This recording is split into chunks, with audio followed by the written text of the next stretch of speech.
You're in the water loop.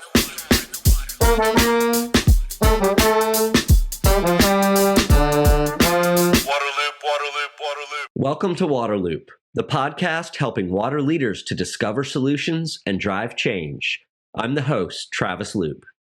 Nearly 2 decades after Hurricane Katrina, there are continued efforts to make New Orleans more resilient to storms and climate change. A recent innovation is the Green Mortgage, a program that helps lower-income people buy a home and provides a budget for retrofits for water, wind, and energy projects. The Green Mortgage concept is discussed in this episode with Damon Burns, President and CEO of Finance New Orleans.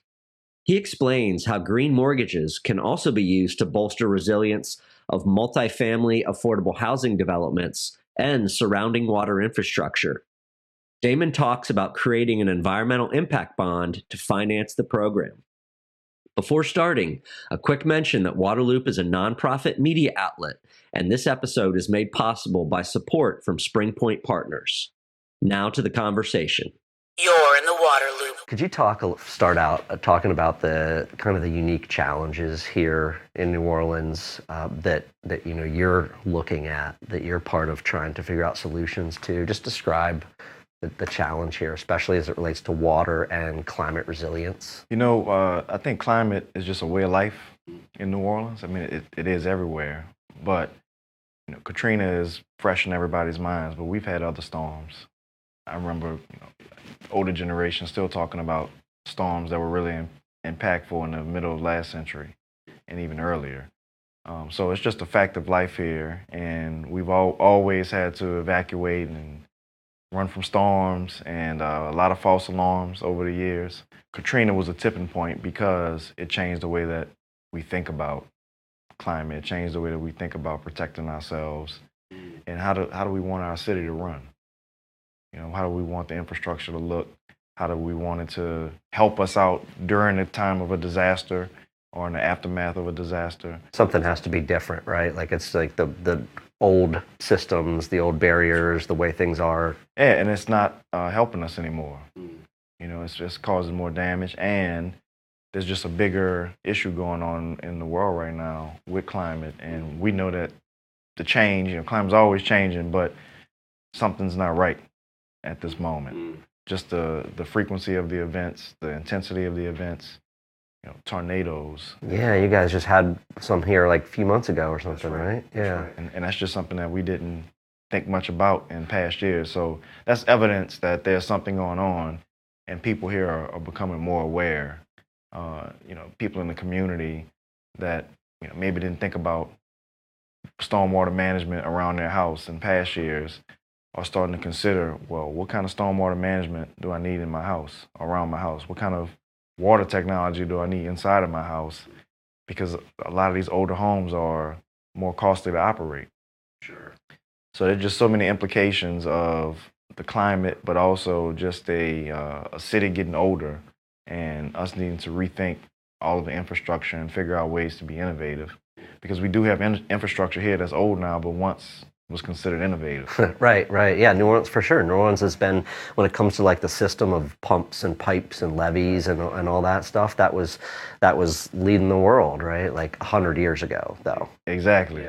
So we got to get our edge back and figure out we've lost some time there. And you want the infrastructure to last a long time, so that's great. But what are the things that we can be doing over time to adapt with the world? And it's not even just the hurricane storms that come here. You guys just get big, heavy downpours that cause issues in the streets often, right? Like that rainy season from spring to late summer. One long rainy day could be problematic for certain neighborhoods.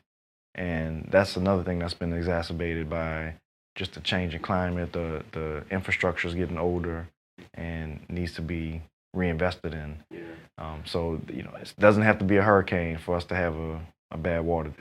Well, you just used the word reinvest.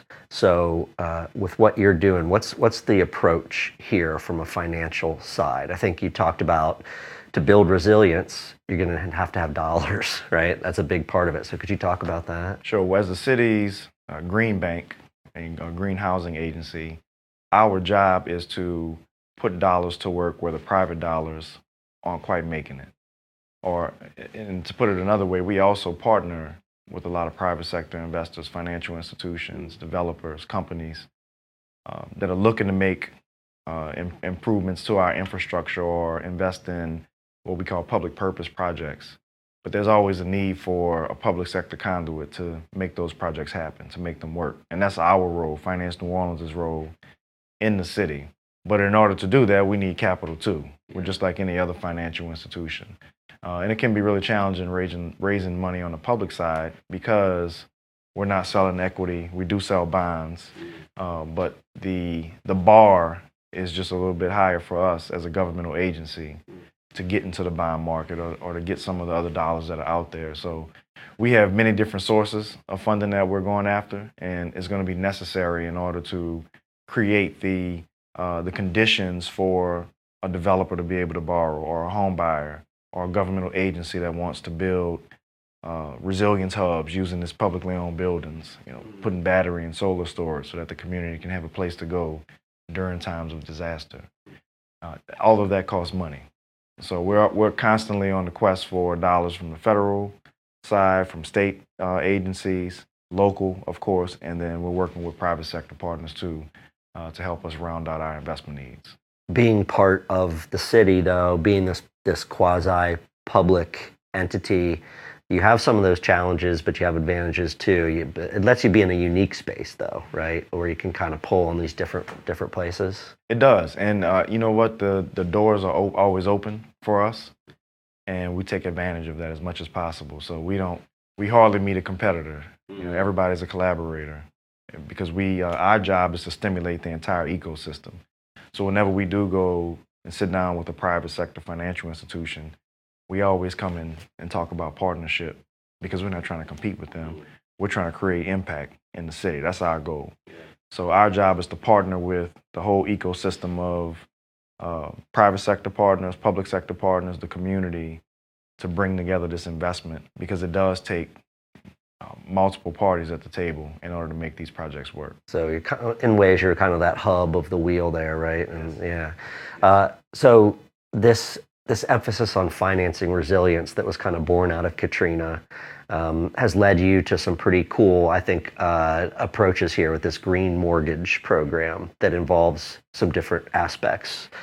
Could you talk about that program and the different pieces? Sure. So we've been around for a number of decades, and historically we've financed home ownership programs.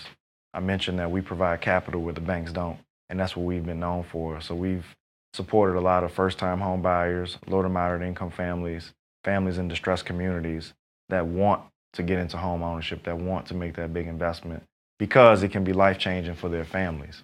So we've been a conduit for making that happen over the years. Of course, when Katrina happened, it changed our dynamics. We took a big financial hit, and then a recession happened right afterwards. So we were struggling to rebuild during a time of recession. So we had to come up with new ways to address our market and to reach the market. And of course, we want to build back bigger and better.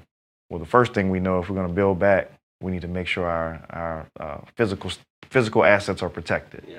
And if we're helping, particularly a first-time home buyer or a family trying to raise their economic level, it's really tough to put them into a home and that home not be protected. So that, if the first disaster strikes, then they're actually in a worse position than when they started. They're flooded out, and then they're in trouble, yeah. Right, and that can happen to any family along the income spectrum. So we're just keeping that in mind. And one of the things we did with our housing program, we reimagined it to include resilience measures. So yes, we're still helping families get into the home with a first mortgage and down payment assistance, but we've also built in a budget that allows them to make that home more resilient, if it's not already. So they can invest in water retrofitting, which is stormwater management features outside of the house, and water technologies inside of the house. They can also do an energy retrofit, which includes basic energy efficiency measures all the way to solar and battery storage, and then a wind retrofit, which deals with hurricane force winds and just those rainy days to protect the envelope of the home. Okay. So there are different things that each homeowner can do to the home to make it more resilient, to feel more protected. And there's going to be, in the future, it's not quite where we want it to be yet, but as these homes are being appraised and families are taking out what kind of wealth have they created, well, we think it's going to be essential to have some of these measures built into the home to maintain the wealth that families are investing. Right, yeah. If you have a house that's resilient, it's got these stormwater features, energy efficient, whatever, that's going to be worth more. It's you get a better sale price for that house. Exactly. Oh wow, yeah, Exactly. That's cool. And then you have also the a multifamily approach, right, for multifamily housing, this green mortgage too. What's that?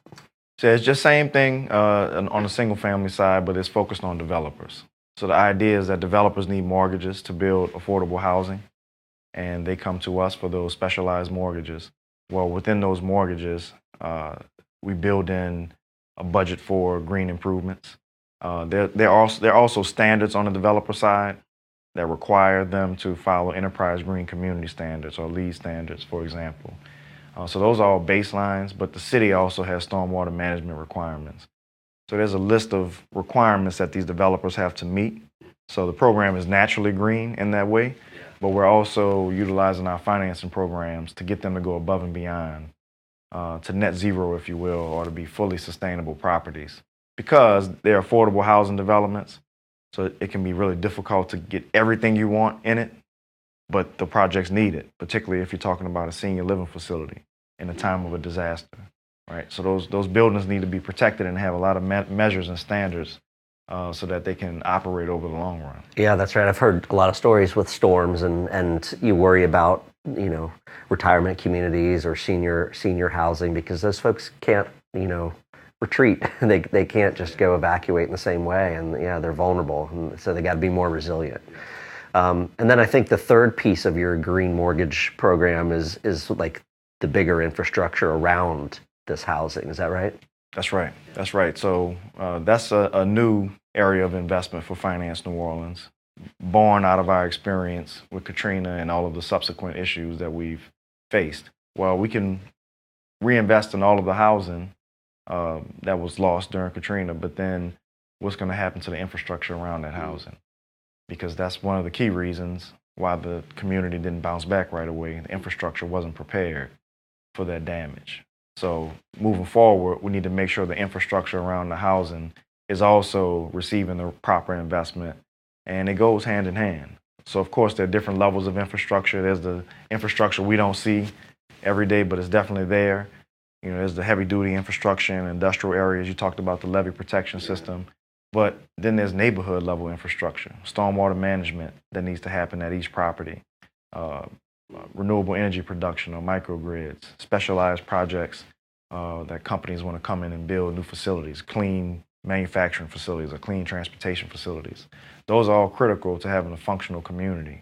And so that's also going to protect and increase the wealth of the home buyers that we're trying to support, particularly low to moderate income home buyers. When you're upgrading the whole community, right, the community around them, then that lifts up their home. That's right. Yeah. So it's pretty straightforward. No rocket science behind that. We're just trying to make sure we direct resources in the right place. I think it's really about being intentional and having a plan, sticking to it. Government agency plans can take a while to unfold, but I think this is more of a 100-year plan or longer. So we're at the very beginning of a continuous investment process that needs to happen over multiple generations. Well, it makes me think. I was thinking about how, as this happens over time, you really are turning over the city and the houses, right? You're just chipping away at lifting them up, making them all more resilient, and over decades, right? It'll just have this effect. That's really cool. So one of the other key pieces for this green mortgage program is you guys having the capital to make it happen, and this is where you're getting into the environmental impact bond space, something that's newer, that hasn't happened a lot, but it has happened in places like DC and Atlanta. Maybe you know a few other ones. Shout out to the Quantified Ventures folks here, because they hooked us up and they're involved in this space. So could you talk about EIBs, environmental impact bonds, and how you're trying to use that to make the green mortgage happen? Sure. So we have been working with Quantified Ventures on designing an impact bond issue to support the work that we've been talking about, to create more single-family, multifamily, and infrastructure investment in the city. Normally, and I say normally because normally is relative because impact bonds are very new. Yeah. But in the impact bond issues that we've seen so far, they've been mostly project-based, or if not all project-based. And that's what the muni market is. It's a project-based market.